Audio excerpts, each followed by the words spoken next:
Important days and years. அரசியலமைப்பு சட்ட வரைவு குழு உருவாக்க அரசியல் நிர்ணய மன்றம் தீர்மானம் நிறைவேற்றிய ஆண்டு 1947 ஆகஸ்ட் 29. அரசியலமைப்பு சட்ட வரைவு குழு தனது அறிக்கையை ஒப்படைத்த ஆண்டு 1948 பிப்ரவரி 21. அம்பேத்கர் எழுதிய புத்தரும் அவரின் தம்மமும் என்னும் புத்தகம் அவரது மறைவுக்குப் பின் எந்த ஆண்டு வெளியானது? 1957 ஆண்டு. அம்பேத்கர் நாக்பூரில் லட்சக்கணக்கான மக்களோடு புத்த சமயத்தில் தன்னை இணைத்து கொண்ட ஆண்டு 1956 அக்டோபர் 14. அம்பேத்கருக்கு இந்தியாவின் உயரிய விருதான பாரத ரத்னா விருது வழங்கப்பட்ட ஆண்டு 1990.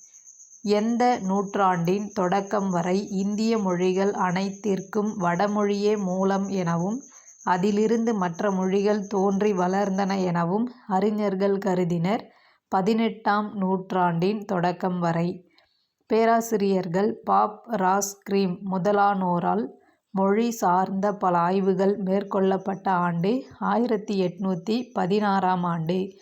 திராவிட மொழிகளின் ஒப்பிலக்கணம் என்னும் நூலில் கால்டுவெல் திராவிட மொழிகள் ஆரிய மொழிக் குடும்பத்திலிருந்து வேறுபட்டவை எனவும் இம்மொழிகள் சமஸ்கிருத மொழிக்குள்ளும் செல்வாக்கு செலுத்தியுள்ளன எனவும் குறிப்பிட்ட ஆண்டு 1856 ஆண்டு.